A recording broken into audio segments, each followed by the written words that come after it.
নমস্কার, আমি শুভায়ু রেজোনেন্স থেকে আপনাদের সবাইকে অভ্যর্থনা জানাই আমাদের রেজোনেন্স এক্সপিরিয়েন্সের প্ল্যাটফর্মে। আজ যিনি আমাদের গেস্ট স্পিকার হয়ে এসেছেন, তিনি একজন রেনাউন্ড সোশ্যাল রিফর্মার, একজন স্ট্যাবলিশড পলিটিক্যাল পার্সোনালিটি, এবং আমাদের কাছে সবথেকে বড় যেটা পাওনা আমার কাছ থেকে, মানে উনি আমাদের পুরো রেজোনেন্স পরিবারের কাছে একজন মায়ের সমান। আমাদের এর আগে যতগুলো ইভেন্ট হয়েছে, এই বছর আমাদের লাস্ট যে দুটো ইভেন্ট আমরা বাচ্চাদেরকে নিয়ে করলাম, যেটা একটা কাঁসাইচা কাছে, যেটা কাঁসাই নদী আমরা ক্লিনিং ক্যাম্পেইন করেছিলাম একটা, এবং রিসেন্টলি লাস্ট অক্টোবরে 2023 আমরা একটা স্যানিটারি প্যাড ডিস্ট্রিবিউশনের ইভেন্ট করেছিলাম। প্রত্যেকটি ইভেন্টে উনি আমাদের মায়ের মতন গাইড করেছেন। আমাদের যা যা অফিসিয়াল জরুরি, আমাদের অফিসিয়াল বাইরেও যা যা আমাদের জরুরি, উনি সব কিছু প্রোভাইড করেছেন একবার বলাতেই। মানে নিজের ছেলেদের মতন যেরকম আমরা জিদ করি, সেরকম উনি আমাদের জিদ রেখেছেন। এটা আমাদের কাছে খুব বড় একটি পাওনা, এবং তাছাড়া ওনার কাছ থেকে আমরা কন্টিনিউয়াস প্রত্যেকদিন কিছু না কিছু শিখে যাচ্ছি। এই পডকাস্টটি আমাদের প্রথম পডকাস্ট, যেটি বাংলা রেকর্ড হতে চলেছে। So without any further ado, please join me welcoming our next guest, Purulia মিউনিসিপ্যালিটির vice chairman miss Mayuri Nandi. ধন্যবাদ আমাদের রিকোয়েস্টে রাখার জন্য এবং আমাদের জন্য সময় বার করার জন্য আপনাদের দুই শিডিউল থেকে। এবার প্রথমে আমরা যেটা জানতে চাইবো, আমাদের প্রত্যেকটি পডকাস্টের যেটা প্রথম প্রশ্ন থাকে, সেটা হচ্ছে যে যদি আমরা আপনাকে যে কোনো তিনটি শব্দ চুজ করতে বলি আপনার নিজেকে বর্ণনা দেওয়ার জন্য, সেই তিনটি শব্দ কি কি হবে এবং কেন? প্রথমে তো তোমাদের চ্যানেলকে নমস্কার জানাবো।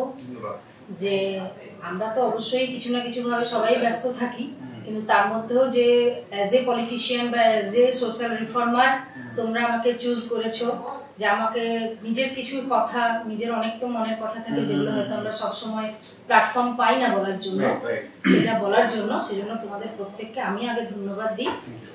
এরপরে তোমরা আমার কাছে মানে যে প্রশ্নটা প্রথম রাখলে, সেটা হচ্ছে কি যে তিনটি শব্দে আমি নিজেকে বর্ণনা করব। তো আমি তো অ্যাজ এ, তো তোমরা আজকে আমাকে অন্য কিছু ভাবে নয়, অ্যাজ এ পলিটিশিয়ান তোমরা আমাকে আজকে তোমাদের পডকাস্টে করছো। তো সুতরাং প্রত্যেকটা রাজনীতিজ্ঞ যারা আছেন প্রত্যেকেরই তোমার একটাই মোটো থাকা উচিত, যেটা আমারও আছে, সেটা হচ্ছে যে আমাকে যদি বলতে হয় তিনটে শব্দ দিয়ে, তাহলে of the people, by the people, for the people. তো এটা মুখ্যমন্ত্রী, আমাদের মাননীয় মুখ্যমন্ত্রী, আমাদের জননেত্রী, ওনার আদর্শ থেকেই এটা পাওয়া, যে আমরা জনগণের দ্বারা, জনগণের জন্য নির্বাচিত হয়ে জনগণের কাজ করতেই এসেছি। আর সুতরাং আমাদের এটাই বলা উচিত যে of the people, by the people, for the people, এটাই আমার তিনটে শব্দ। আর অ্যাজ এ পার্সন যদি তুমি আমাকে বলো, যে অ্যাজ এ পার্সন তিনটে শব্দ দিয়ে আমাকে ডিফাইন করতে যদি নিজেকে বলো, তাহলে অবশ্যই আমি বলবো যে আমি একজন অপটিমিস্টিক পার্সন, আমি একজন ফেথফুল এবং ওবিডিয়েন্ট। এটাকে একটু রেশিওতে সাজিয়ে দিচ্ছি, ওবিডিয়েন্ট, ফেথফুল অ্যান্ড অপটিমিস্টিক।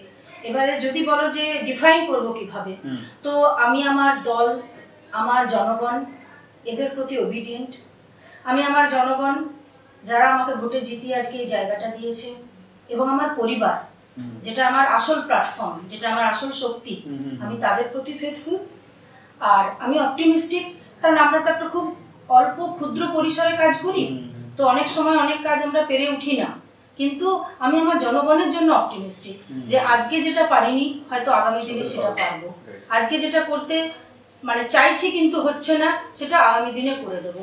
তো এই কারণে আমি অপটিমিস্টিক। তাহলে নিজেকে যদি অ্যাজ এ পার্সন ময়ূরী নন্দীকে যদি বলো, তাহলে আমি নিজেকে এই তিনটে শব্দ দিয়ে বলবো। আর অ্যাজ এ পলিটিশিয়ান যদি বলো, তাহলে আমার ওই তিনটে শব্দ, যেটা আমার মাননীয় মুখ্যমন্ত্রীর থেকে মানে অনুপ্রাণিত হয়ে আমি পেয়েছি, আমি সেই তিনটে শব্দ দিয়ে নিজেকে ডিফাইন করবো। এরপরে আমরা জানতে চাইবো আপনার শৈশব কেমন ছিল, আপনার স্কুল লাইফ। আমি বেসিক্যালি নিম্ন মধ্যবিত্ত পরিবারের মেয়ে। আমার বাবা বন্ধ কারখানার শ্রমিক ছিলেন। তো প্রথম জীবনটা, আমার জন্ম কলকাতাতে, তখন ওখানে বাবা স্যাপ বলে, এসএপি একটা অ্যালয়েড একটা কোম্পানি ছিল, সেখানে বাবা কাজ করতেন। পুরুলিয়া থেকে তখন বেশ কয়েকজন মানে ইয়াং ছেলে কলকাতায় গিয়ে কাজ করতেন, বাবা তার মধ্যে একজন। কিন্তু মানে 1980 সালে সেই কারখানা মানে বন্ধ হয়ে যায়, তখন আমার বয়স জাস্ট 1-1.5 বছর। এরপরে বাবা এখানে চলে আসেন। এখানে এসে টামনাতে আর একটা ছোট একটা স্পঞ্জ আয়রনের একটা কারখানা ছিল তোমার, সেই কারখানাতে, টামনার ওই কারখানাতে বাবা মানে কাজে ঢোকেন। সেই কারখানা মোটামুটি ভালোই রান করছিল, ওখানে বাবার পদোন্নতিও হচ্ছিল। তখন আমরা ওই ফেজটাতে আমাদের পরিবার কোনো আর্থিক সমস্যার সম্মুখীন হয়নি। এরপরে ওই কারখানাও কিন্তু মানে 1990 কিংবা 1991 সালে ওই কারখানাও তখন বন্ধ হয়ে যায়। এবারে তুমি বুঝতেই পারছো যে একটা বন্ধ কারখানার শ্রমিক, পরিবারের 6 জন সদস্য, মানে আমি, আমার মা, বাবা, আমার দাদা, দাদু ঠাকুমা এবং তখন একজন অবিবাহিতা পিসি ছিলেন। তো সেইভাবে কিভাবে মানে বেড়ে ওঠা, খুব স্ট্রাগল লাইফই বলতে পারো। এই অবস্থার মধ্যে দিয়ে যতদূর সম্ভব পড়াশোনা 2 ভাই বোনই আমরা করেছি। মা বাবার কাছ থেকে মাথা উঁচু করে কিভাবে বাঁচতে হয় সেই শিক্ষাটা তখনই পেয়েছি, এবং মেরুদণ্ড সোজা রেখেও কিভাবে মানে লড়াই করে প্রতিনিয়ত এগিয়ে যেতে হয় সেই মেন্টালিটিটা হয়তো তখনই তৈরি হয়ে গেছে। আমার খেয়াল আছে যে সেই সময় একটা টিভিতে সিরিয়াল দিত, ওই সিরিয়ালটার নাম ছিল উড়ান। তো উড়ানে এরকমই একটা মেয়ের কাহিনী তখন দেখাতো। তো আমার বাবা খুব মন দিয়ে, তখন তো ব্ল্যাক অ্যান্ড হোয়াইট টিভির যুগ, তো বাবা খুব দেখতেন উড়ান সিরিয়ালটা। আর কোনো কোনো সময় একটুখানি ইমোশনাল হয়ে যেতেন, তখন বলতেন যে আমি চাই যে তুমিও এরকম উড়ানের মতোই আর কি হও। সেখানে একজন অবশ্যই মানে পুলিশ ইন্সপেক্টর থাকছেন মহিলা। তো সেই জিনিসটা ছিল, কিন্তু ওইভাবেই বেড়ে ওঠার পরে তখন তো মানে পলিটিক্সে আসবো এটা মানে স্বপ্নই ছিল না, দূরস্থ ছিল। এরপরে আমার বিয়ে হয় তোমার 2000 সালে। তো একদমই এক পলিটিক্যাল পরিবারে বিয়ে হয়। তো মানে আমার যিনি বড় দাদা, মানে আমার হাজবেন্ডের বড় দাদা, আমাদের বড় দাদা, তিনি প্রণব মুখার্জির খুব ঘনিষ্ঠ ছিলেন। এবং উনি গোটা নিজের জীবনটাই রাজনীতির জন্য মানে আত্মত্যাগ করে দিয়েছিলেন। উনি নিজে বিয়ে করেননি, কোনো পরিবার করেননি, উনি রাজনীতিকে এতই মানে মনে প্রাণে ভালোবাসতেন। অবশ্যই আমাদের মানে ডানপন্থী রাজনৈতিক আমরা, সেটা আমার বাপের বাড়িও তাই ছিল, আমার শ্বশুর বাড়িও তাই। তো সেই অবস্থার মধ্য থেকে মূলত দাদার ইচ্ছে এবং পরবর্তীকালে আমার হাজবেন্ডের ইচ্ছে যে আমি রাজনীতিতে আসি। তো বেশটা উনি তৈরি করে দিয়েছেন, আমার হাজবেন্ড বিশ্বনাথ নন্দী। বেশটা ওনার তৈরি করে দেওয়া, ওনারই ইচ্ছে, ওনারই স্বপ্ন যে আজকে আমরা যদি একটা ক্ষেত্রে না আসি, একটা প্ল্যাটফর্মে না আসি, তো তুমি তোমার নিজের ক্ষুদ্র গণ্ডির মধ্যে থেকে খুব বেশি মানুষের কাজ করতে পারবে না। কারণ কোথাও না কোথাও গিয়ে একটা বাধা তুমি পাবে। কখনো তোমার অর্থনৈতিক বাধা হতে পারে, কখনো তুমি সামাজিক বাধার সম্মুখীন হতে পারো।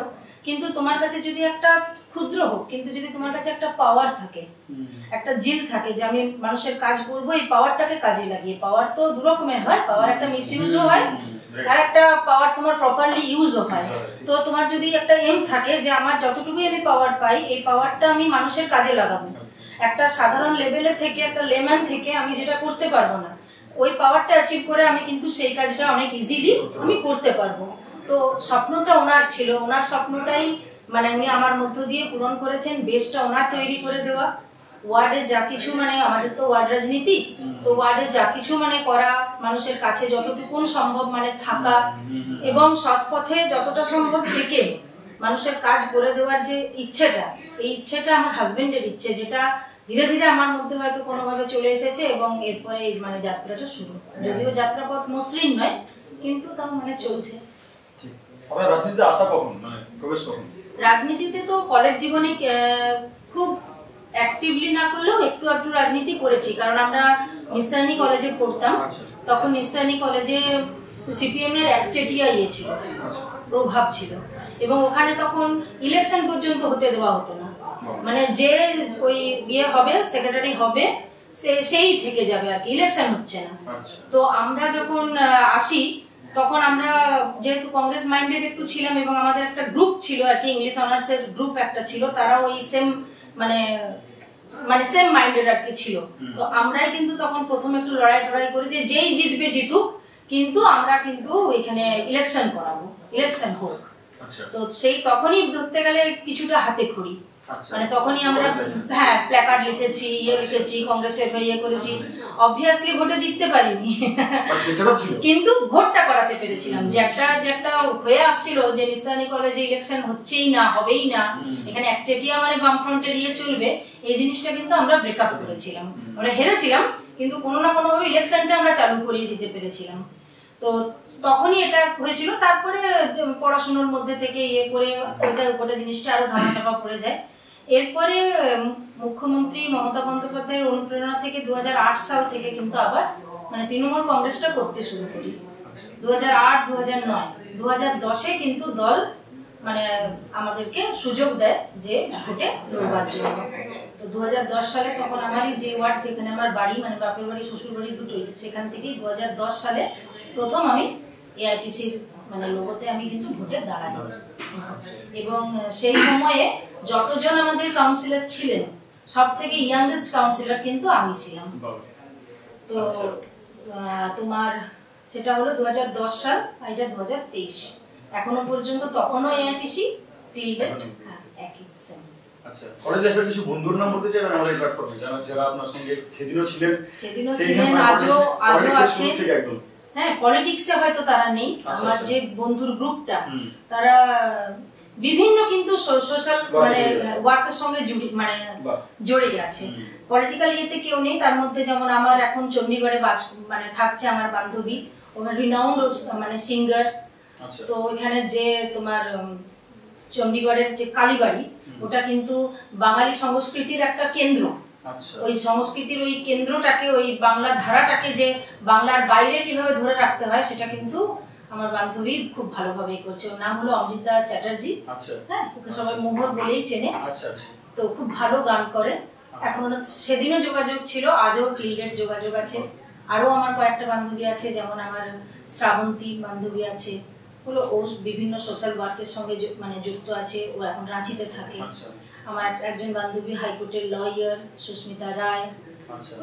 আর বাকি এমনি পাড়ার বান্ধবী যারা আছে তারা তো এখনো এধার ওধার কারো মেয়েদের তো কি হয়, ছেলেদের কি ফ্রেন্ডশিপটা থেকেই যায়, মেয়েদের কিন্তু অনেকটাই হয়ে যায়। তবে ধন্যবাদ দেবো ফেসবুককে, যে কিছুটা হলেও মানে আরো পুরনো বন্ধুদেরকে জুড়ে দিয়েছে। আপনার এই রাজনীতিতে আপনার অনুপ্রেরণা কে যখন শুরু করেন? আমার প্রথম দিন থেকে অনুপ্রেরণা কিন্তু মমতা বন্দ্যোপাধ্যায়। কারণ উনি যেভাবে রাজনীতির জন্য নিজেকে সঁপে দিয়েছেন, নিজের পরিবার করেননি, নিজের জন্য কিছু করেননি, এবং এত সাদা মাটা সরল সাদাসিধে একটা রাজনীতি। আজকে যে আমাদের দল যে বলে মামাটি মানুষ, প্রকৃতই যে তাই, সেটা কিন্তু মমতা বন্দ্যোপাধ্যায়কে দেখেই বোঝা যায়। তিনি সেদিনও যা ছিলেন, আজকে এত বছরের টানা মুখ্যমন্ত্রী থাকার পরেও তিনি কিন্তু মানে পাল্টে যাননি। তো আমার প্রথম দিন থেকে আমার অনুপ্রেরণা কিন্তু মমতা বন্দ্যোপাধ্যায়। আমি তার আদর্শেই আমি এগিয়ে চলতে পছন্দ করি।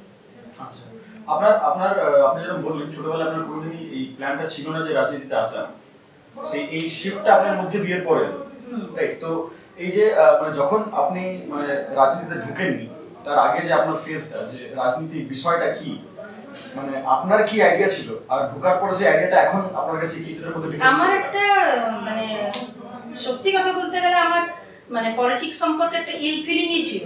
আচ্ছা। কারণ আমার ধারণা ছিল যে পলিটিক্স যাদের কিছু করার থাকে না তারাই করে। হ্যাঁ, আর পলিটিক্স মানেই তোমার বলি না, আমরা কথায় কথা বলি না এই পলিটিক্স করিস না, তো তার মানে কি এটা খারাপ একটা। তো ইন এ সেন্স ওইভাবেই ওটাকে দেখতাম। এরপরে কলেজ লাইফে যখন পলিটিক্যাল সায়েন্স নিই, যখন আমার সাবজেক্ট ছিল তো ইংলিশ অনার্স ছিল, কিন্তু আমার পাশের বিষয়গুলোর মধ্যে পলিটিক্যাল সায়েন্স ছিল। যখন ধীরে ধীরে পড়তে থাকি, বিভিন্ন দার্শনিকদের সমস্ত লাইফস্টাইল, জীবনী এগুলো পড়তে থাকি, তখন আমার একটা বেসিক সেন্স তৈরি হয় যে যদি রাষ্ট্রই তো আমাদের আধার, তো রাষ্ট্রকে সচলভাবে পরিচালনা করতে গেলে একটা গণতন্ত্রে একটা যে কোনো রাজনৈতিক দলে থাকতেই হবে। কারণ না হলে তো গণতন্ত্রের যে ভিত্তি সেটাই তো প্রতিষ্ঠিত হবে না।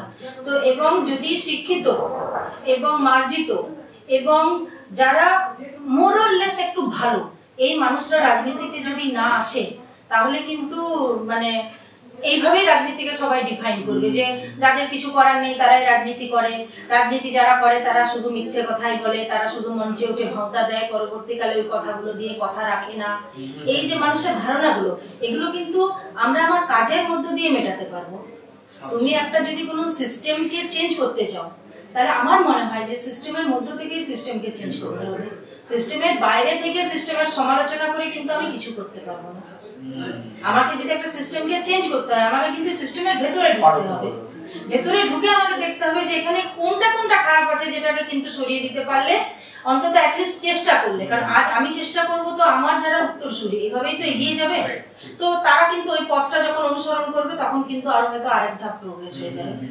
তো এই সেন্সটা আমার মধ্যে তখন কাজ করে।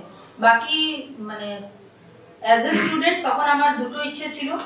প্রথম ইচ্ছে আমার ছিল যে আমি এয়ার হোস্টেস হব, আমি চেষ্টাও করেছিলাম, আমি পরীক্ষাও দিয়েছিলাম। এয়ারলাইন্স অফ বাহারিন থেকে আমার সুযোগও আসে। তো যাই হোক, পারিবারিক চাপে আমি পড়তে পারিনি।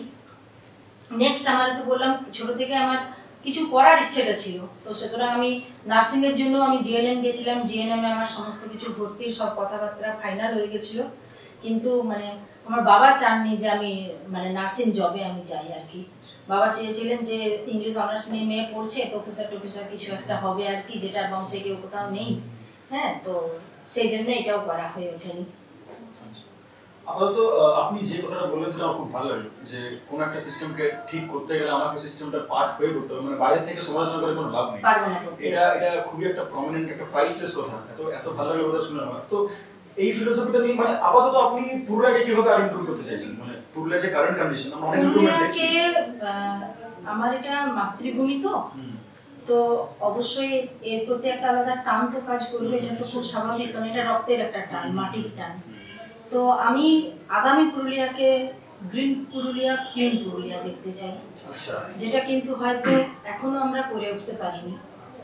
কারণ আগে তোমাকে একটা শহরকে জঞ্জাল মুক্ত করতে হবে, একদম পরিষ্কার রাখতে হবে, তবেই ক্লিন পুরুলিয়া হলে তবেই আমি গ্রিন পুরুলিয়ার কথা ভাবতে পারবো। একদিকে আবর্জনায় ভর্তি থাকবে, আমি এদিকে গাছ লাগিয়ে যাবো, এটা তো হতে পারে না। তো আমাকে আগে ক্লিন পুরুলিয়া করতে হবে, তারপরে গ্রিন পুরুলিয়া। তো ক্লিন পুরুলিয়া করার জন্য আমাদের মানে মাননীয় মুখ্যমন্ত্রীও শুধু ক্লিন পুরুলিয়া নয়, ক্লিন ওয়েস্ট বেঙ্গলের জন্য উনি অনেক কিছু মিশন নির্মল বাংলাতে নিয়ে এসেছেন। সেই প্রকল্পগুলো ধীরে ধীরে আমরাও ইমপ্লিমেন্ট করতে চেষ্টা করছি। কিন্তু ব্যাপারটা কি জানো তো, আমাদের শহর তো মানে খুব শহর নয়, মানে কি বলবো তোমাকে, মানে স্মার্ট সিটি তো নয়।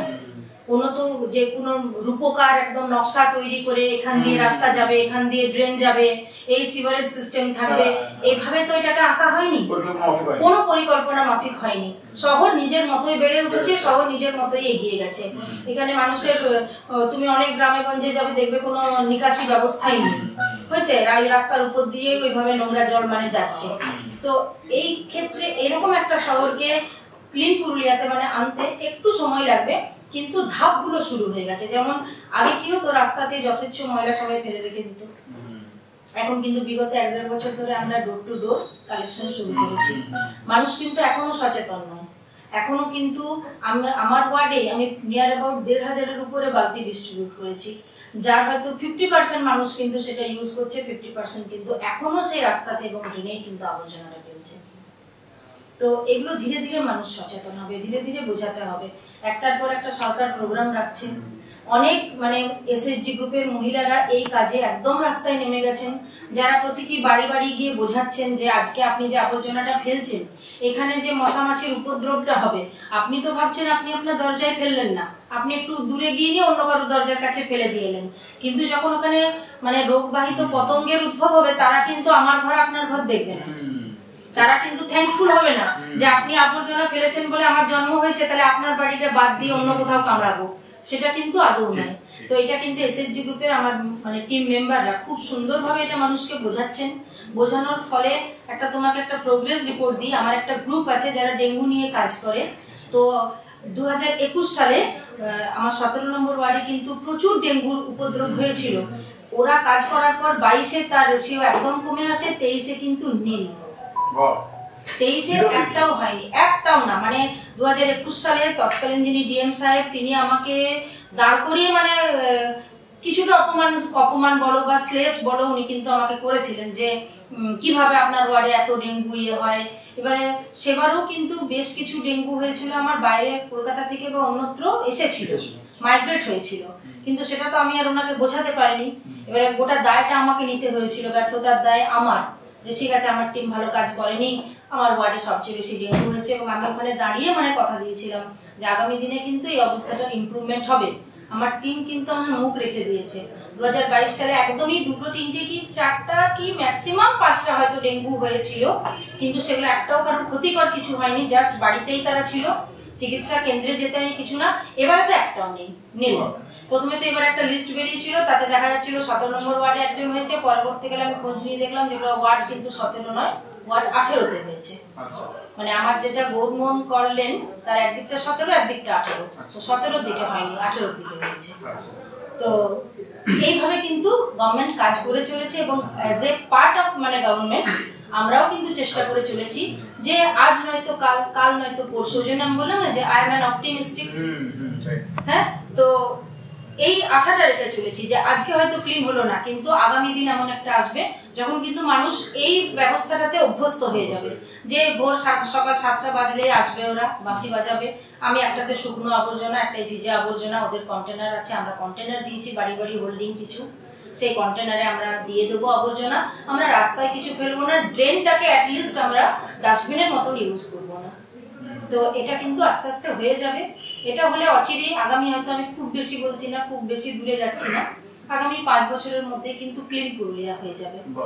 নেক্সট স্টেপ যেটা আমার ভাবা আছে যে গ্রিন পুরুলিয়া, কারণ আমাদের এখানে খুব মানে কি বলবো ঘন জনবসতিপূর্ণ এলাকা। এখানে তুমি দেখবে খুব ঘন জনবসতি, কোথাও বেশি ফাঁকা বা বেশি নেই, সুতরাং গ্রিনারি করার সুযোগ কিন্তু এখানে খুব কম। এখানে তোমাকে আমি যেটা ভেবে রেখেছি যে 4 রাস্তার মোড়, সেখানে যদি আমরা একটা ব আকৃতিরও জায়গা পাই, সেখানেও কিন্তু আমরা কিছু ঘাস, কিছু পত্রবহুল গাছ, কারণ এমনি গাছ লাগিয়ে কিন্তু লাভ হবে না। পলিউশন রোধ করতে গেলে তোমাকে যে গাছে পাতা বেশি সেই গাছ তোমাকে লাগাতে হবে, এবং যে গাছ লো মেনটেনেন্স। কারণ একবার আমি হয়তো পৌরসভা থেকে আমরা লাগিয়ে দিয়ে চলে গেলাম, এরপরে এমন একটা গাছ লাগাতে হবে যে আমি 6 মাস ওটাতে হয়তো নজরদারি করলাম, তারপর কিন্তু গাছটা আপনি বেড়ে উঠবে। প্রকৃতি যা দেবে, জল আলো বাতাস যা কিছু পাবে সেটা থেকেই বেড়ে উঠবে। তাহলে লো মেনটেনেন্স যে গাছগুলো, যেমন তুমি ধরো করবী ফুলের গাছ, তুমি ধরো যে কোনো পাতাবাহার ধরনের গাছ, হ্যাঁ, এই গাছগুলো কিন্তু খুব ভালো কিন্তু হবে, মানে লো মেনটেনেন্সেই।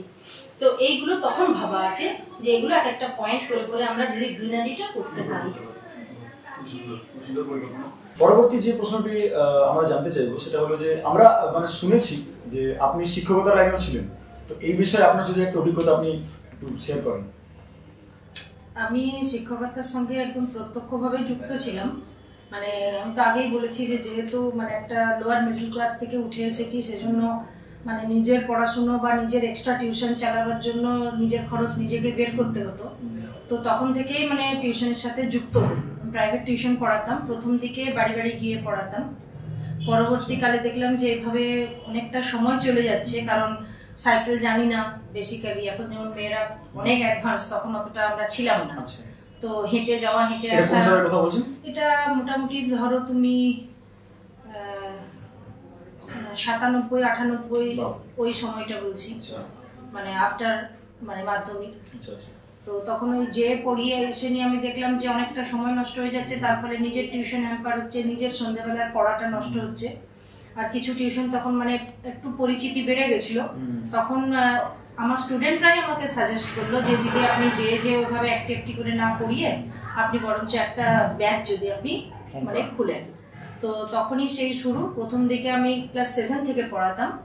7 থেকে আমি পড়াতাম বেসিক্যালি আমি মানে বাংলা ইংরেজিটা পড়াতাম আর ইতিহাস ভূগোল। তো তারপরে পরবর্তীকালে যেরকম যেরকম ব্যাচ বাড়লো, তখন শেষের দিকটাতে আমি ইয়েটা ছেড়ে দিলাম, মানে ক্লাস 7-8টা পড়ানোটা আমি ওটা ছেড়ে দিলাম, স্কিপ করে গেলাম।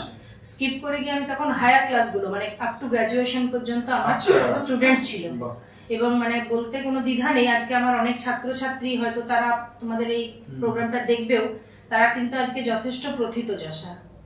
কেউ কেউ ইঞ্জিনিয়ার আছেন, কেউ ভালো লাইনে গেছেন, মানে একটা সমাজে একটা জায়গা তারা করে নিয়েছে আর কি। তো এটার সাথে আমি বেশ অনেক বছর ধরেই আমি মানে যুক্ত ছিলাম টিউশনের সাথে। 2010 সালে প্রথম মানে ইলেকশনে মানে লড়াই করে জিতে যাওয়ার পরে তারপরে আমি দেখলাম যে মানে একসাথে দুটো কাজ, মানে একদিকে সোশ্যাল ওয়ার্ক আর একদিকে মানে টিউশন, দুটো মানে পসিবল হচ্ছে না। কারণ আমি দু ক্ষেত্রেই তো দায়বদ্ধ। এবারে আমি যদি আমার স্টুডেন্টদের কোর্সটাই না, সিলেবাসটাই না শেষ করে দিতে পারি, তাহলে তো ওদের ক্ষতি করে দিচ্ছি। প্লাস ধীরে ধীরে কি হয়, জিতবার পরে মানে একটা যেহেতু আমি জনপ্রতিনিধি, তাই আমার বাড়িতে লোক সমাগমটা একটু বেড়ে গেল। এবার আমি হয়তো একটা ব্যাচ পড়াচ্ছি, তার মাঝেই কেউ হয়তো রেসিডেন্সিয়াল সার্টিফিকেট বা অন্যান্য কোনো কাজে, অন্যান্য কোনো পরামর্শের জন্য এলো, তাহলে আমার পক্ষে কিন্তু দুটো দিক মানে ব্যালেন্স করা সম্ভব হচ্ছিল না, একটু হেক্টিক হয়ে যাচ্ছিল, এবং আমি বুঝতে পারছিলাম যে আখেরে আমার বাচ্চাগুলোর এটাতে ক্ষতি হয়ে যাবে। তো তখন আমি মানে সিদ্ধান্ত নিলাম 2011 সালে যে টিউশনটাকে মানে অফ করব। তখন আমি কিন্তু ওই মানে 10-15 বছরের টানা যে একটা জীবন ছিল ওখান থেকে মানে বেরিয়ে এলাম। তো শেষের দিনটা বড় কষ্টকর ছিল মানে উভয় পক্ষেরই জন্য। তখন আমার স্টুডেন্ট সংখ্যা মানে 110। হ্যাঁ, তো একদিকে ওরাও কাঁদছে, একদিকে মানে আমিও কাঁদছি, মানে বুঝতে পারছি না যে কোনটা ঠিক কোনটা ভুল, এদেরকে ছেড়ে দেওয়াটা ঠিক নাকি। কারণ এটা মানে কি, এটা একটা এমন জায়গা ছিল যেখানে টাকাটাও ম্যাটার করে না, যেখানে সম্মানটা অনেক বেশি। আজকেও যখন মানে এই রাসমেলায় গেছি, আমার সঙ্গে আমার স্টুডেন্টের দেখা হলো, বা এই কলকাতা যাচ্ছিলাম তখন একটা প্রোগ্রামে, ওখানেও মানে ঝুমা বলে আমার একজন ছাত্রীর সাথে হাওড়া স্টেশনে দেখা হলো, ছুটে এসে দিদি বলে যে প্রণাম করছে। তো এই সম্মানটুকু মনে হয় আমার ওই শিক্ষকতার পেশাতেই সম্ভব। তো এই পেশাটার সাথে আমি এতদিন ধরেই যুক্ত ছিলাম। পরবর্তীকালে এই কালচারটা আমার এখানের কাজের ক্ষেত্রেও সুবিধা মানে করে দিয়েছে অনেকটা। অ্যাডমিনিস্ট্রেটিভ যে ওয়ার্কস গুলো এগুলো মানে চালাতে অনেকটাই হেল্প করেছে, কিন্তু ওটা আমার একটা দারুণ অধ্যায় ছিল। আচ্ছা, তো এরপর আমি এটাও শুনেছিলাম যে আপনার ব্যবসাতে একটা অভিজ্ঞতা আছে, আর সেটা বিষয়ে যদি একটু আলোকপাত করেন। ব্যবসাতে অভিজ্ঞতা বলতে আমি মানে মাল্টি কাজ করেছি। আচ্ছা, যেমন একদম মানে প্রথম দিকে কিছু করব এই তাগিদে আর কি, ওই হাজবেন্ড রিক্সা টিক্সা কিনে দিয়েছিল। তো সেগুলোকে মানে ওই চালাতো অন্য লোকে, তার মানে একটা হ্যাঁ ভাড়াটা নেওয়া। পরবর্তীকালে দেখলাম যে না, মানে it's not my cup of টি।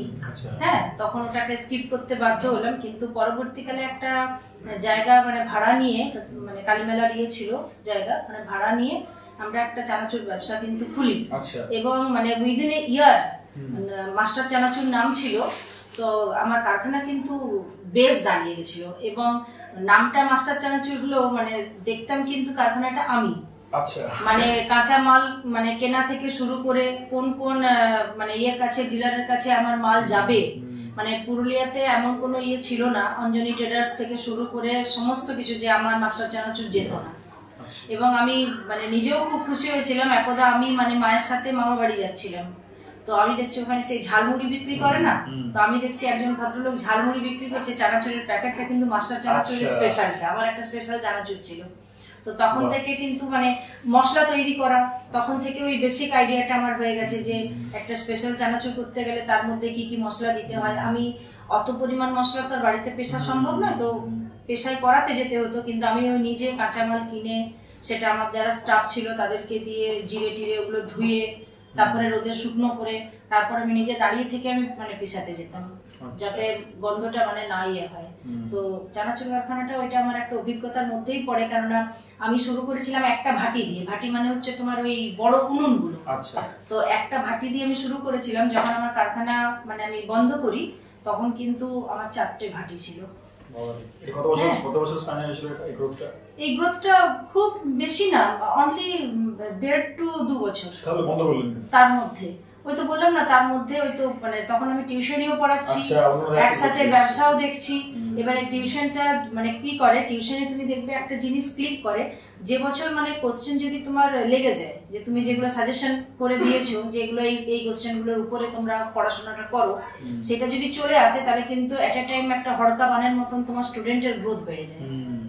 তখন এটা মানে মুখে মুখে ছাত্রছাত্রীরাই ছড়িয়ে দেয় যে এই টিচারের কাছে কিন্তু সব কোশ্চেনগুলো কমন এসেছিল।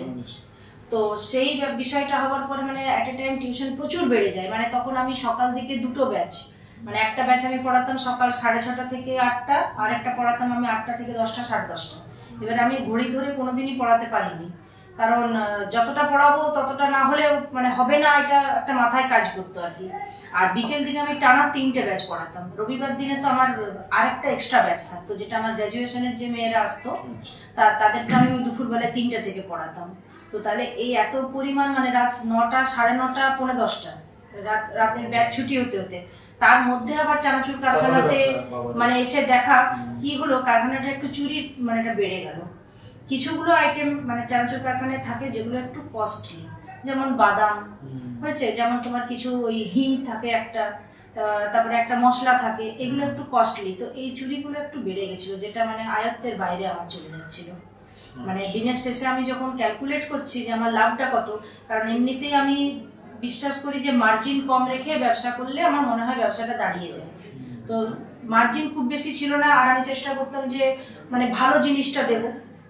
যে যাতে কোনো মানে 2 নম্বরের কোনো জিনিস দিয়ে ব্যবসা করবো না, কোয়ালিটিটা আমি মেনটেন করতে চাইতাম, কারণ কোয়ালিটি আর কোয়ান্টিটি এই দুটো তুমি মেনটেন করলে তবেই তোমার ব্যবসা চলবে।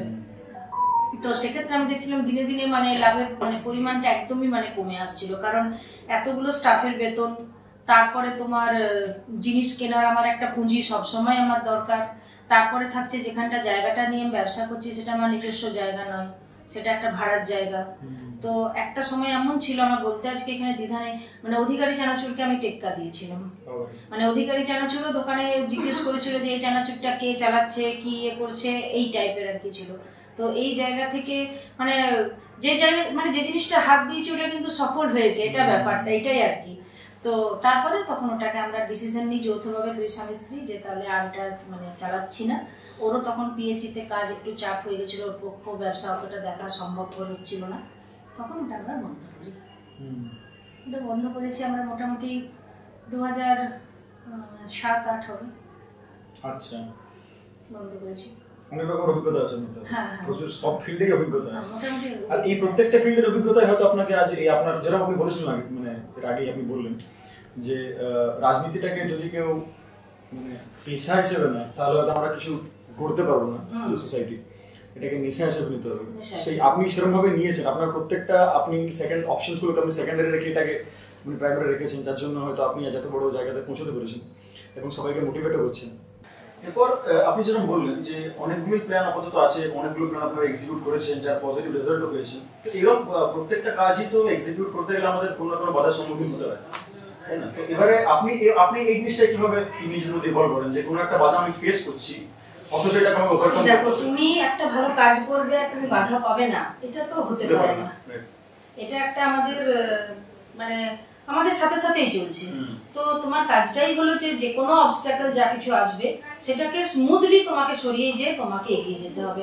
আমি রাস্তায় চলতে চলতে একটা বড় পাথর মানে পেলাম, তাতে আমি হোঁচট খেয়ে পড়ে গেলাম, তাহলে ওই রাস্তাটা দিয়ে আমি আর যাবো না, সেটা তো হতে পারে না। আমাকে চেষ্টা করতে হবে যে আমি প্রথমে নিজেই পাথরটা তুলে ফেলবো। আমি নিজে না পারলে আমার সাথে সাথে যারা আছে তাদেরকে সাথে নিয়ে পাথরটা তুলে পাথরটাকে এক সাইডে সরিয়ে রেখে আমি এগিয়ে চলে যাব। তো আমাদের মানে যে কোনো ফিল্ডেই তাই, তোমাদের ফিল্ডেও তোমরা একই মানে ফেস করবে, আমাদের মানে পলিটিক্যাল ফিল্ডেও আমরা হয়তো একটু বেশি কিন্তু ফেস করবো অবস্ট্যাকল। তো এখন যেহেতু আমাদের নিজেদের সরকার চলছে এবং মাননীয় মুখ্যমন্ত্রী যথেষ্ট সচেতন মানুষের কাজ করার জন্য, সেজন্য মানুষের ডেভেলপমেন্টের ক্ষেত্রে আমাদের কোনো একটা অসুবিধা হয়নি। হয়তো কোনো দিক থেকে আমাদেরই ল্যাক থাকে যে আমাদের যা কিছু হয়তো প্রয়োজন আমরা হয়তো সময় আনতে পারছি না, কিন্তু মানে উনি দরাজ হস্ত, ওনার দিতে কিন্তু কোথাও কোনো আপত্তি নেই। তো এই ব্যাপারগুলো আছে, এগুলো নিয়ে এগিয়ে চলতে হবে, এগুলোই তো এগিয়ে চলার নামই তো জীবন।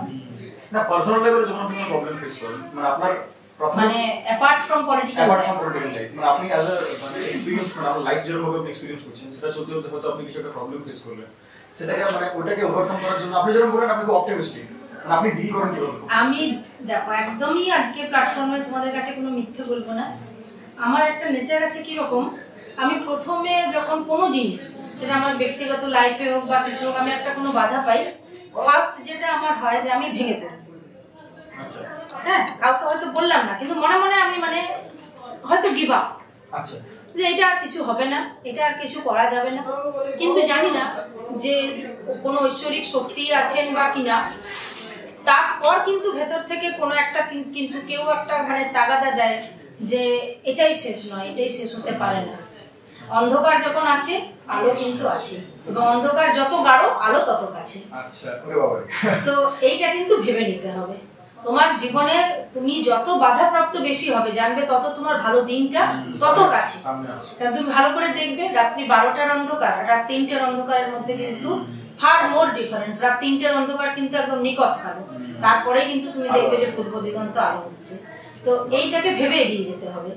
তো সেই আমার নিজের জীবনের ক্ষেত্রেও আমি কিন্তু তাই করি যে আজকে হয়তো হতাশার অন্ধকার আছে, কাল কিন্তু আগামী দিনটা কিন্তু আরো বেটার কিছু আমার জন্য ওয়েট করছে। অতএব কাজ করে যাও, থেমে থাকলে হবে না। আপনার সাথে যতবারই কথা বলেছি এই ব্যাপারটা আমি খুব প্র্যাকটিক্যালি এক্সপিরিয়েন্স করেছি। আপনার থেকে একটা মানে পজিটিভিটি এক্সট্রাক্ট হয়, যেটা আমি ফিল করতে পারি সবসময়। তো মানে এই ব্যাপারটা সবার কাছে খুব একটা ইজিলি অ্যাকসেপ্টেবল হয় না। মানে সবাই মনে করেন কি না পলিটিক্স মানে নোংরাম একটা জায়গা, মানে যেরকম কারাপশন বা নোংরাম যেটা আপনি বললেন, সে এই ব্যাপারটাকে নিয়ে আপনি কিভাবে ডিল করেন? মানে যখন কোনো মানুষ আপনার সামনে এসে এরকম কোনো কথাবার্তা বলে যে ওনার কাছ থেকে মানে আপনি এরকম কিছু এক্সপেক্ট করছেন না, বাট ওনারা আপনার কাছ থেকে কিছু একটা মানে নেগেটিভ এক্সপেক্ট করছেন। এখন ব্যাপারটা হচ্ছে, দেখো কেউ যদি কোনো একটা প্রায়র এক্সপেকটেশনস নিয়ে তোমার কাছে আসে তাহলে তাকে কনভিন্স করাটা একটু টাফ। কারণ আমি তোমার কাছে এসেছি এটা ভেবেই এসেছি যে তুমি একটি খারাপ মানুষ, হ্যাঁ তোমার কাছ থেকে আমি ভালো কিছু পাবোই না, বুঝতে পারছো তো? তখন এটা একটু টাফ। কিন্তু তোমার ব্যবহার, তোমার কাজ তুমি যদি নিরন্তর করে যাও, একটা সময় আমার মনে হয় এমন আসবে তখন কিন্তু সেই মানুষটাই রিগ্রেট করবে যে আমি কিন্তু যেটা ভেবেছিলাম সেটা কিন্তু একদমই ভুল। এবং সেটা আমাদের ক্ষেত্রে হয়েছে। 2010 থেকে টানা আমরা একই ওয়ার্ডে 3 বার জিতে এসেছি। তো একটা সময় এমন ছিল যে যারা হয়তো আমাদের মানে তথাকথিত পলিটিক্যাল বিরোধী ছিল, বিরোধী তো এমনি কেউ হতে পারে না, তো তথাকথিত হয়তো পলিটিক্যাল বিরোধী ছিল, তারা এখন কিন্তু আমাদের সাথেই আছে, কাঁধে কাঁধ মিলিয়ে তারা চলছে। তো এটা এইভাবেই নিতে হবে। আর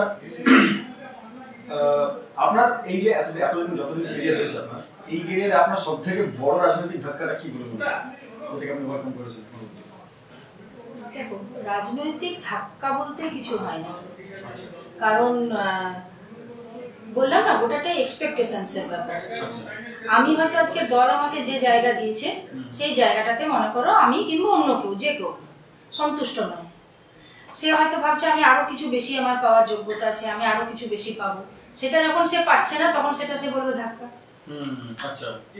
তো সেই অর্থে কিন্তু রাজনৈতিক ধাক্কা বলতে কিছু হয় না। রাজনীতি তো তোমার পেশা হতে পারে না, রাজনীতি তোমার নেশা। রাজনীতি কিন্তু কোনো এটা মানে তোমার ইয়ে নয়, পেশা নয় যে আমি রাজনীতি করে এটা আমার ক্যারিয়ার, এটা কিন্তু নয়। রাজনীতি কিন্তু একটা নেশা। আমি যেখানে মানে মানুষের কাজ করার একটা আগ্রহ, একটা ইচ্ছা, যে আমি এখানে থাকবো, ততদিনই থাকবো যতদিন আমি মানুষের কাজ করতে পারবো।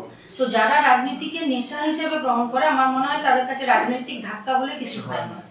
আর যাদের কাছে রাজনীতিটা একটা পেশা, যে হয়তো ভেবে আসছে যে আমি 5 বছরের জন্য এসেছি কি আমি 10 বছরের জন্য এসেছি, এর মধ্যে আমাকে কিছু একটা এমন করে নিতে হবে যে যেটা নিজের হয়তো ব্যক্তিগত আমার লেভেলটাকে অনেক উঠিয়ে দেবে বা কিছু একটা করে দেবে, সে যখন ওটা পাচ্ছে না তখন ওটা তার কাছে রাজনৈতিক ধাক্কা। আর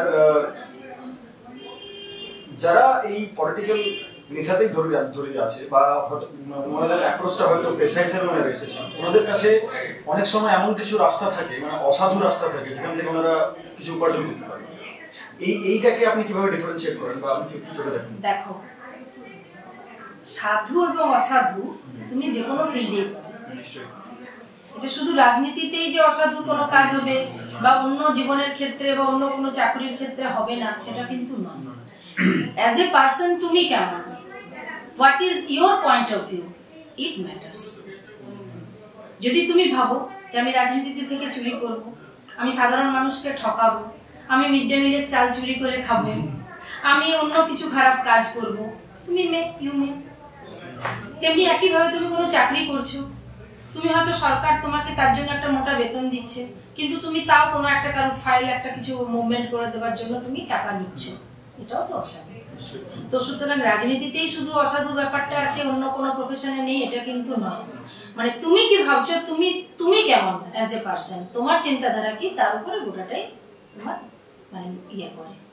মানে এটা যে একটা সেই কি বলবো একটা প্রচলিত কথা হয়ে গেছে যে রাজনীতি মানেই তোমার অসাধু বা নোংরামো বা ইয়ে, এটা কিন্তু আদৌ নয়। এটা পার্সন টু পার্সন ভ্যারি করে, পার্সন টু পার্সন ম্যাটার করে। আমি বললাম না যে আমাদের মুখ্যমন্ত্রীকে সেদিনও যা দেখেছিলাম আজও তাই দেখছি। এবারে যতই বিরোধীরা বলুক যে হাওয়াই চটি নয় দামি চটি এই চটি, আমরা তো খুব সামনে থেকে দেখেছি। সেদিনও দেখেছি যেদিন উনি সিপিএম এরাতে মার খেয়েছেন, আজও দেখছি যখন উনি টানা 3 বারের মুখ্যমন্ত্রী। না তার জীবন দর্শন পাল্টেছে, না তার জীবন চর্চা পাল্টেছে, না তিনি নিজে পাল্টেছেন। তাহলে উনি তো ইচ্ছা করলেই এখন খুব ভালো শাড়ি, ভালো গাড়ি, ভালোভাবে থাকা সবই তো আপনি করতে পারেন না। যে মুখ্যমন্ত্রী তো উনি সবকিছু পারেন, কিন্তু করেন না। কেন করেন না? না ওটাই ওনার জীবন দর্শন। তাহলে তুমি যেভাবে চাইবে তুমি সেভাবে নিজেকে গড়ে তুলবে। এবারে তোমার কাছে দুটো জিনিস হয়তো তোমাকে বললাম, হয় তোমাকে টাকার পিছনে ছুটতে হবে, তাহলে তোমাকে অসাধু কাজ করতে হবে, আদারওয়াইজ তোমাকে কর্মের জন্য ছুটতে হবে। কারণ একটা তো কথা এটা তো মানবে যে কীর্তিযশ স্বজীবতি, কীর্তিমানরাই কিন্তু বেঁচে থাকে। আজকে তুমি দেখো কে কত বড় ব্যবসায়ী, সে কত টাকা উপার্জন করেছে এবং শুধু নিজের এবং পরিবারের জন্য রেখে দিয়েছে, তাকে কিন্তু মানুষ বেশি দিন মনে রাখেনি। কিন্তু আজকে দেখো যারা সর্বত্যাগী, স্বামী বিবেকানন্দ বলো, বিদ্যাসাগর মহাশয় বলো, রাজা রামমোহন রায় বলো, তারা তো ইচ্ছা করলে অনেক কিছুই করতে পারতেন, কিন্তু তারা করে গেছেন কাজ।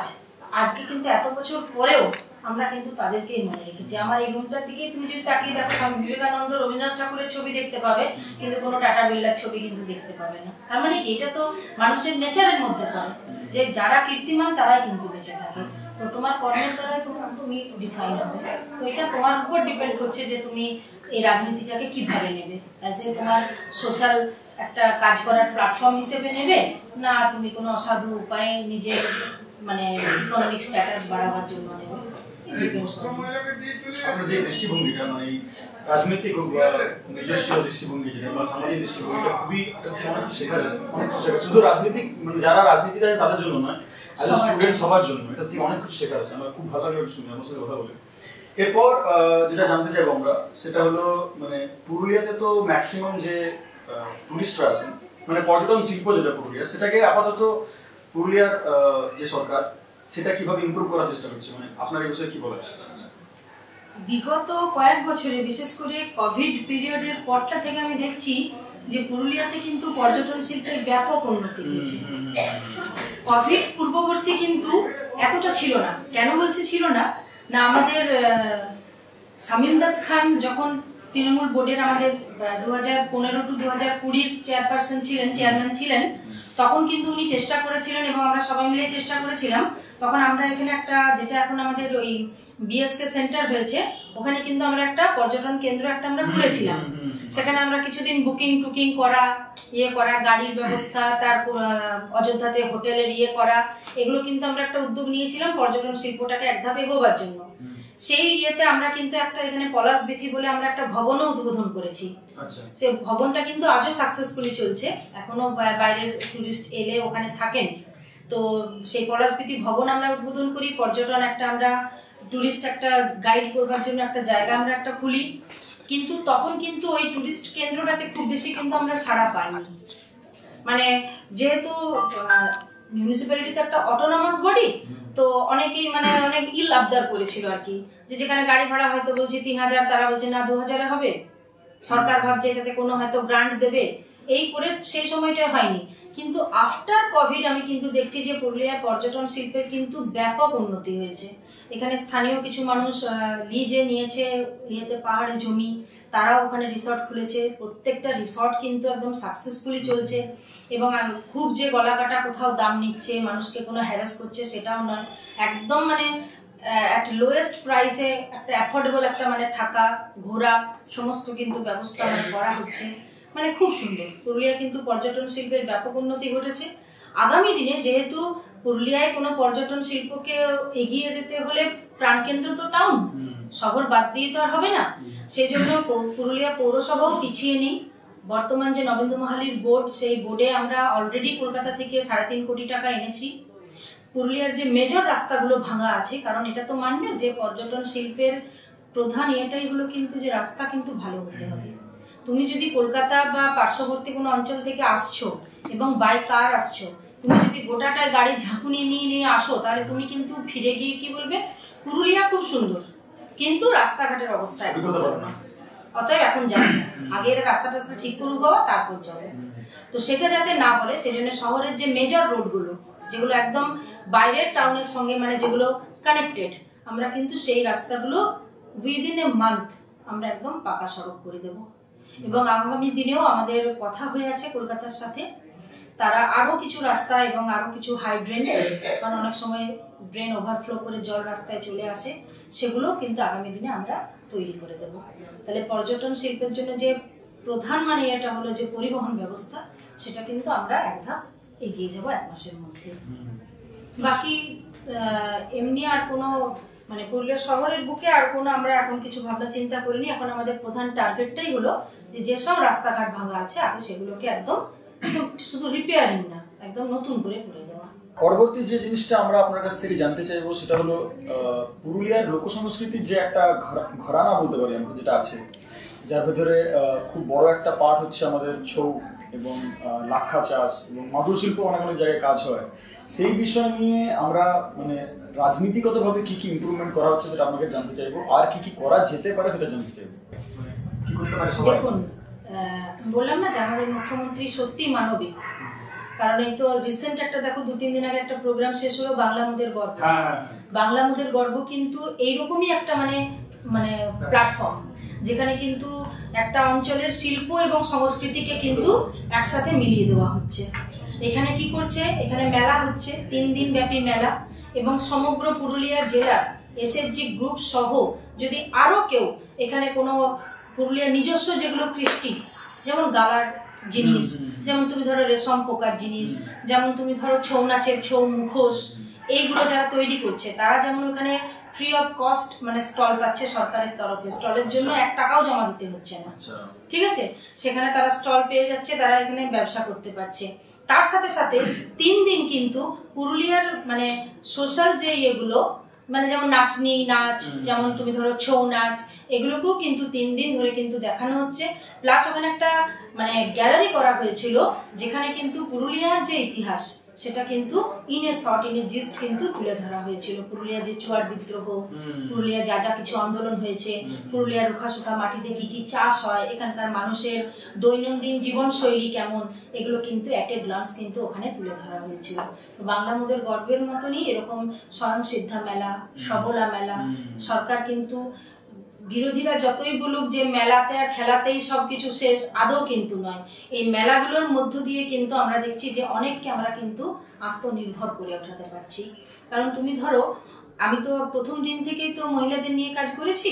তো 2010 সালে আমি যখন প্রথম মহিলা সমিতিগুলো তৈরি করি, তখন আমি 11খানা সমিতি তৈরি করেছিলাম, মহিলা সমিতি।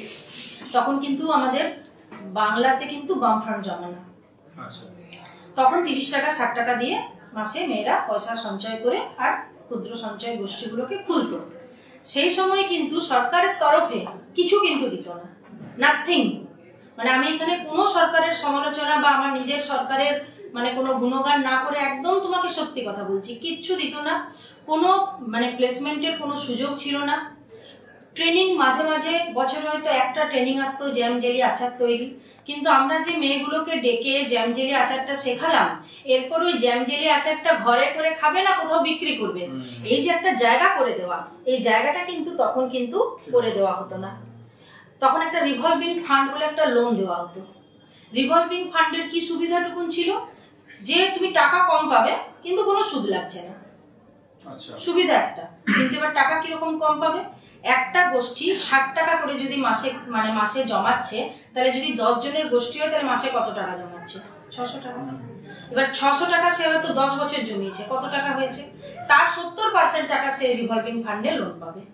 মানে কোনো গ্রুপই আমি দেখতাম, বহু পুরানো গ্রুপও 5 থেকে 6,000 টাকার বেশি কিন্তু রিভলভিং ফান্ডে লোন পেত না। আমাদের এখন যিনি বর্তমান অ্যাকাউন্টেন্ট, তিনি কিন্তু তখন গ্রুপগুলো দেখতেন, দেবাশিস মুখার্জি, বাপিদা, আর দুজন দেখতেন, একজন হচ্ছেন আমাদের নাচন বাবু, একজন হচ্ছে আমাদের মনোজ বাবু। তো ওদেরকে ধরা করা করে হয়তো আমি পার্টিকুলার কোনো গ্রুপকে হয়তো 10,000 টাকা হয়তো রিভলভিং ফান্ড দেওয়াও করালাম। শর্ত একটাই যে তুমি পুরোটা 1 বছরের মধ্যে শোধ করে দাও, সুদ কোনো লাগছে না। কিন্তু 10,000 টাকায় একটা 10 জনের গ্রুপ কি স্বনির্ভর হবে, কি নিজের পায়ে দাঁড়াবে, তাহলে তো স্কোপ নেই কোনো। বর্তমান কিন্তু মুখ্যমন্ত্রী তুমি চিন্তা করো, প্রথমেই তোমাকে 1.5 লক্ষ টাকা দেবে, 1% ইন্টারেস্ট মাত্র, এবং 1.5 লক্ষ টাকা তুমি শোধ করলে তোমাকে 2.5 লক্ষ টাকা দেবে, 2.5 লক্ষ টাকা তুমি শোধ করলে তুমি 3 লক্ষ টাকা পাবে, মাঝে আবার কিন্তু তোমাকে একটা ইন্টারেস্ট সাবসিডিও দেবে।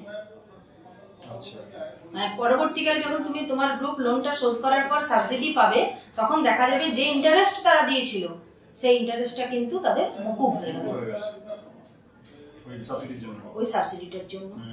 তো এখন যে এতখানি টাকা দিয়ে দিচ্ছে, অতএব মেয়েরাও মানে একটা জোর পাচ্ছে যে আমরা কিন্তু নিজেরাই নিজের পায়ে দাঁড়াতে পারবো। আগে কি হতো, 10,000 টাকা পেলাম, তার মানে ভাগে আমি 1,000 টাকা পেলাম, 1,000 টাকা গিয়ে বরকে দিয়ে দিলাম। এবারে বর হয়তো একটা কোনো কেবল লাইন নিয়ে নিল, একটা কোনো স্ত্রী নিয়ে নিল, একটা কিছু নিয়ে নিল, এইবারে প্রত্যেক মাসে দাও আমাকে ধারটা শোধ করতে হবে। গ্রুপ এইভাবে চলতো, তাহলে তুমি সরকারের ওই টাকাটাও যেত, আর মানুষ কিন্তু মানে মেয়েরা কিন্তু নিজের পায়ে দাঁড়াতো না। এখন কিন্তু তুমি যদি এই স্বয়ংসিদ্ধা মেলা বলো, সবলা মেলা বলো বা বাংলা মোদের গর্ব বলো, এটাতে যদি আসো তো দেখবে যে মেয়েরা কিভাবে নিজের পায়ে দাঁড়িয়েছে। মানে এতটাই এখন মেয়েরা মানে জাগরুক হয়েছে যে কেউ হয়তো ভালো মালপোয়া বানাতে পারে, সেও কিন্তু মেলাতে স্টল দিয়ে মালপোয়া বিক্রি করছে। তুমি অবাক হয়ে যাবে যে আমি নিজেই দেখছি 55+ বয়স হয়েছে, অ্যাপ্রন করেছে, মালপোয়া বিক্রি করেছে, থামতে পারছে না। আমি যখন ডাকছি ও দিদি একবার তাকাও, বলছে একটু দাঁড়াও মালপোয়াটা পড়ে যাবে। তো মেয়েরা এই জায়গাতে এখন পৌঁছে গেছে।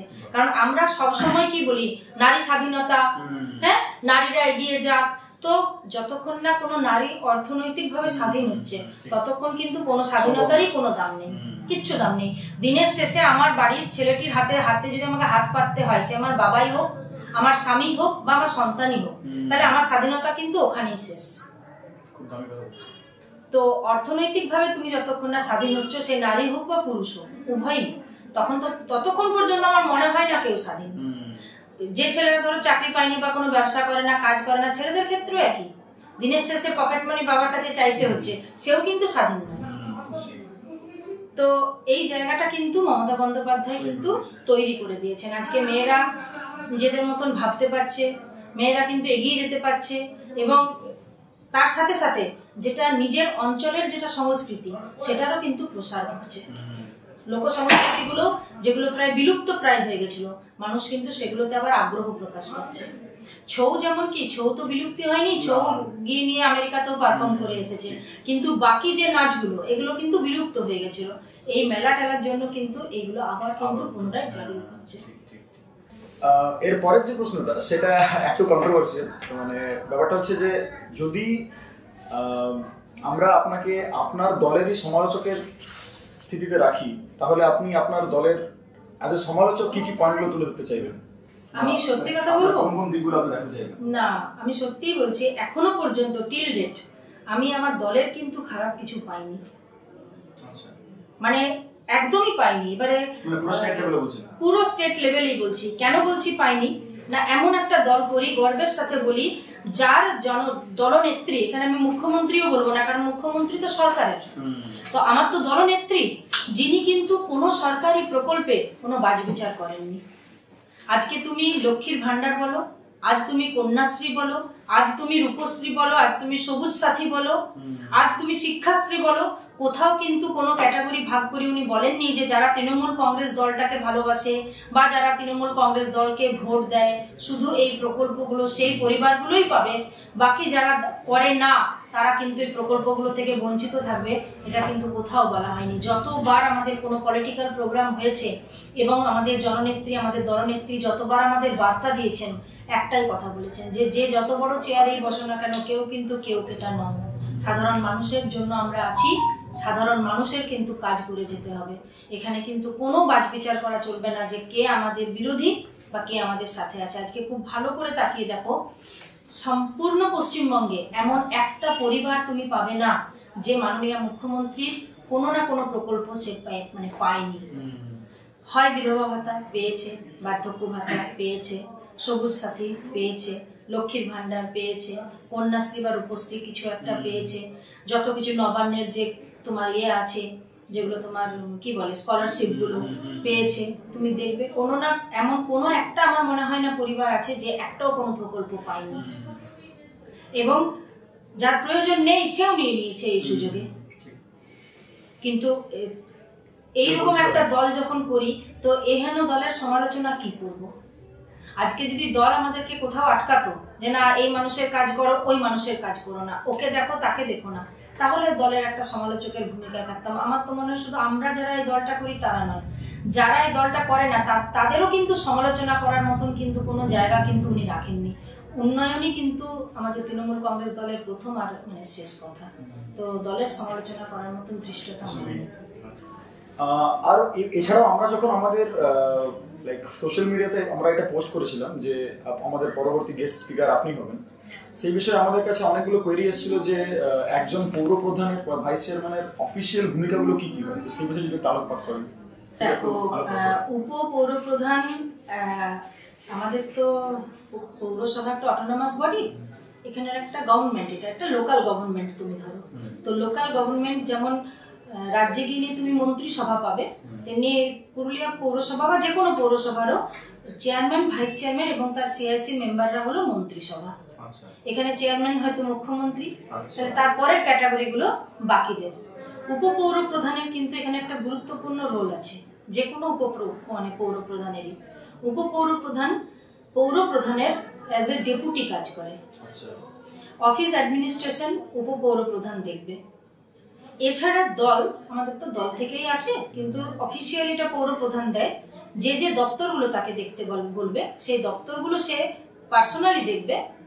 এবং এছাড়া পৌরসভার মধ্যে যত দপ্তর আছে, সে যত দপ্তরের যেখানে যা কিছু মিটিং হবে সেখানে কিন্তু সে প্রবেশ করতে পারে। চেয়ারম্যান যদি কোনো সময় শহর ছাড়া থাকেন, তাহলে উপপৌর প্রধান তখন অ্যাজ এ চেয়ারম্যান অ্যাক্ট করবে। কোনো কারণে যদি চেয়ারম্যানের উপরে অনাস্থা আসে, যে বাকি কাউন্সিলররা তার প্রতি আস্থা না দেখায়, অনাস্থা এলে চেয়ারম্যানকে নিজের চেয়ার ছেড়ে দিতে হবে যদি কোরাম হয়ে যায়। তখন কিন্তু যে উপপৌর প্রধান, যতদিন না নতুন পৌর প্রধান আসছে, সে কিন্তু তখন পৌর পরিষেবা অব্যাহত রাখবে। এইটা হলো উপপৌর প্রধানের রোল। পরবর্তী বিষয়ে আমরা জানতে চাইবো আপনার কাছ থেকে, যেটা হলো ছাত্রদেরকে আমরা কিভাবে আরো রাজনীতির প্রতি আকর্ষিত করতে পারি এবং এর রাইট অ্যাপ্রোচটা কি হওয়া উচিত, মানে কিভাবে ছাত্রদের রাজনীতিটাকে বোঝা উচিত, তাদের কিভাবে কন্ট্রিবিউট করা উচিত, তাদের পার্টিসিপেট কিভাবে করা উচিত, এই বিষয়ে আপনি কি বলতে চান? আমি তো শুরুতেই বললাম যে স্টুডেন্টরা হলো আমাদের সমাজের ব্যাকবোন, আগামী দিনের কাণ্ডারি। তাহলে রাজনীতিকে যদি স্বচ্ছ করতে হয়, মানুষের যে ইল ধারণা আছে সেখান থেকে যদি মানে মুক্ত পেতে হয়, যে না রাজনীতি মানেই কিন্তু খারাপ লোকরাই রাজনীতিতে আসে বা খারাপ মানুষরাই রাজনীতি করে, এই ধারণাটা থেকে যদি বেরিয়ে আসতে হবে, তাহলে ছাত্র জীবন থেকেই রাজনীতি করতে হবে। কারণ তুমি অ্যাজ এ স্টুডেন্ট তখন তোমার অনেক স্বপ্ন, অনেক আশা, অনেক মাথার মধ্যে তোমার তখন ভালো ভালো পরিকল্পনা, সেগুলো কিন্তু রাষ্ট্রের হিতে কাজ করবে। কারণ এই পিরিয়ডটা একটা ক্রুশিয়াল পিরিয়ড, তো যে কোনো বয়স সন্ধিকাল কিন্তু মারাত্মক হয়। সেটা তুমি শৈশব থেকে কৈশোর বলো, কৈশোর থেকে যৌবন বলো, বা যৌবন থেকে প্রৌঢ়দশা বলো, বয়স সন্ধিকাল কিন্তু মানে ডেঞ্জারাস সময় হয়। মানুষের কিন্তু পদস্খলন বলো বা ভুল পদক্ষেপ বলো, এই বয়স সন্ধি কালগুলোতেই হয়। তো স্টুডেন্টরা যদি সেই সময় নিজের পড়াশোনার সাথে সাথে, মানে আমি বলবো না পড়াশোনা ত্যাগ করে তোমাকে রাজনীতি করতে, নিজের পড়াশোনার সাথে সাথে যদি সে রাজনীতি সচেতন হয়, তাহলে কিন্তু সমাজ সচেতন হবে এবং আগামী দিনে রাজনীতির ডেফিনিশন কিন্তু আজকের থেকে বেটার জায়গায় থাকবে। সেজন্য স্টুডেন্ট রাজনীতি ইজ এ মাস্ট। এই বিষয়ে যারা অলরেডি রাজনীতিতে আছেন তারা ছাত্রদের কিভাবে সাহায্য করতে পারে? সবসময় যারা এখন আমরা যারা পুরাতন রাজনীতিতে আছি, আমরা সবসময় স্টুডেন্টদেরকে কিন্তু আমরা সবসময় উৎসাহিত করে থাকি। আমাদেরও যারা স্টুডেন্ট নেতারা আছে, তাদের কোথায় কোনো মানে বাধা পাচ্ছে কিনা, কোথাও তাদের কাজ করতে কোনো অসুবিধা হচ্ছে কিনা, বা তারা অনেক সময় আমাদের থেকে অনেক বেশি, তাদের তো উৎসাহ উদ্দীপনা, তারা চেষ্টাই করতে থাকে যে আরো বেশি মানুষের কাজ কিভাবে করব, তার জন্য তাদেরকে যে হেল্প করা, এটা কিন্তু আমরাও যখন স্টুডেন্ট ছিলাম আমরাও হেল্প পেয়েছি। এখন যারা স্টুডেন্ট আছে আমরা কিন্তু তাদেরকেও এই হেল্পটা কিন্তু যতটা সম্ভব আমরা করছি। কিন্তু আবার আমি বলবো এই প্ল্যাটফর্মের মধ্যে দিয়ে যে নিজের মানে পড়াশোনাকে ক্ষতি করে কিন্তু রাজনীতি মানে করা উচিত নয়। রাজনীতি করো মানে আমি আগেই বললাম, রাজনীতিকে যদি পেশা হিসেবে নাও তাহলে কিন্তু মানে দেশ গড়বে না। তাহলে রাজনীতিকে যদি নেশা হিসেবে নিতে হয়, তাহলে তোমাকে অবশ্যই নিজের ক্যারিয়ারটাকেও তৈরি করতে হবে। তাহলে সেক্ষেত্রে কিন্তু তোমাকে পড়াশোনার পাশাপাশি রাজনীতিটাকে করে যেতে হবে, সমান্তরাল করে যেতে হবে। শিক্ষক, এই বিষয়ে শিক্ষক এবং মা বাবার ভূমিকা কি হতে পারে রাজনৈতিক জীবনে আসার প্রতি ছাত্রদের জন্য? এরই খুব সুন্দর একটা হচ্ছে, প্রত্যেক বছর শীতকালে একটা মক পার্লামেন্ট হয়, প্রতিটা স্কুলে হয়। এটার একটা মানে প্ল্যাটফর্মের মধ্যে হয়, এখানে পুরুলিয়া পৌরসভার তত্ত্বাবধানে হয় মক পার্লামেন্ট, এবং এটাতে প্রত্যেকটা স্কুল পার্টিসিপেট করে।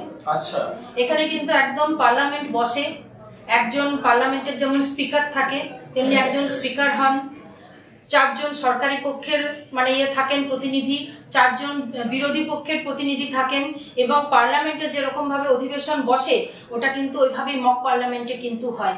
এটা প্রত্যেকটা স্কুল পার্টিসিপেট করে এবং এক একটা স্কুল কিন্তু প্রাইজগুলো নিয়ে যায়। কেউ কখনো বেস্ট স্পিকার, কখনো বেস্ট পারফর্মার, কখনো বেস্ট মানে পলিটিশিয়ান, বেস্ট কখনো চিফ মিনিস্টার।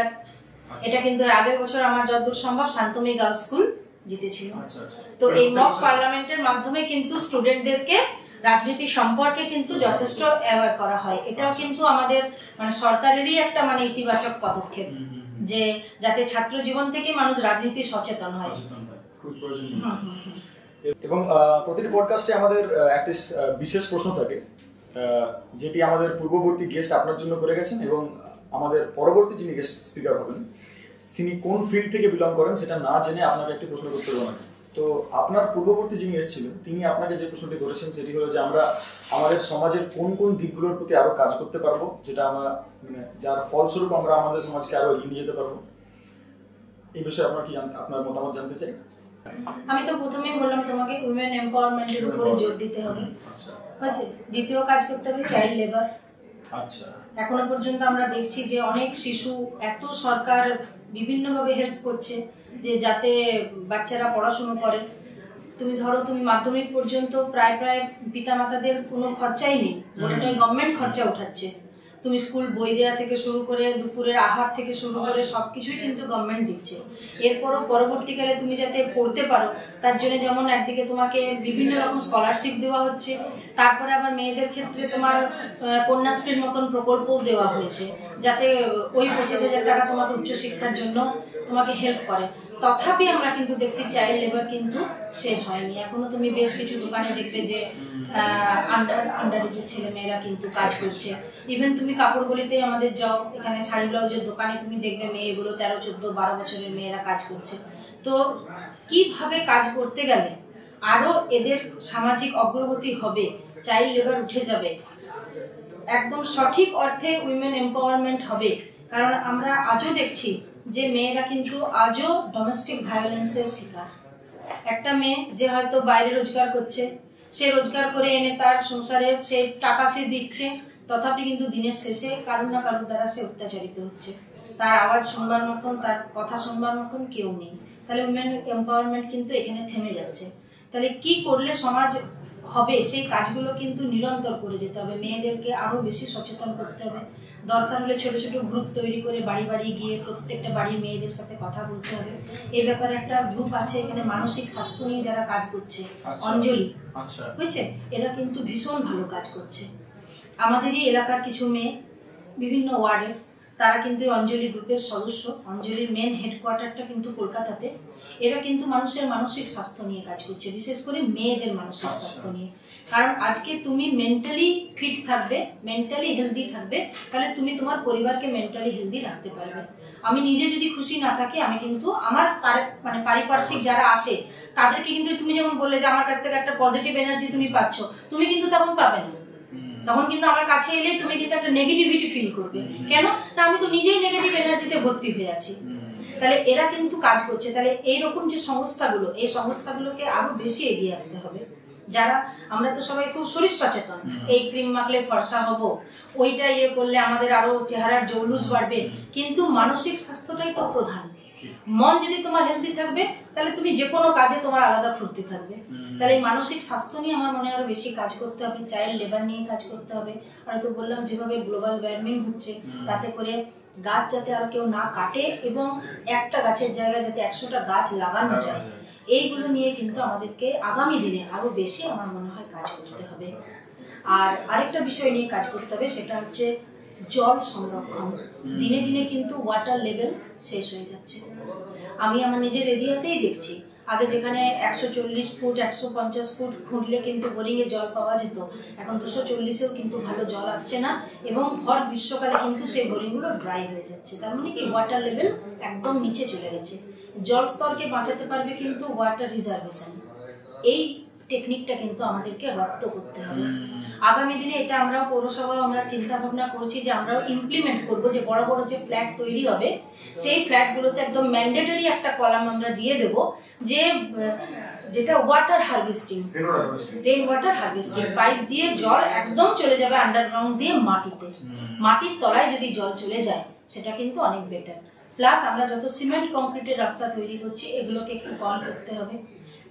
আমাদের বিটুমিনাস আমরা রোড করতে পারি বা পেভার্স বসিয়ে আমরা রাস্তা তৈরি করতে পারি, যাতে করে জল স্তর ক্ষতিগ্রস্ত না হয়। কারণ পুরুলিয়া এমনিতেই আমাদের একটা শুকনো জায়গা এবং ঢালু জায়গা, তো এখানে আমরা কিন্তু জলটা ধরে রাখতে পারছি না, গ্যালন গ্যালন জল কিন্তু বয়ে চলে যাচ্ছে।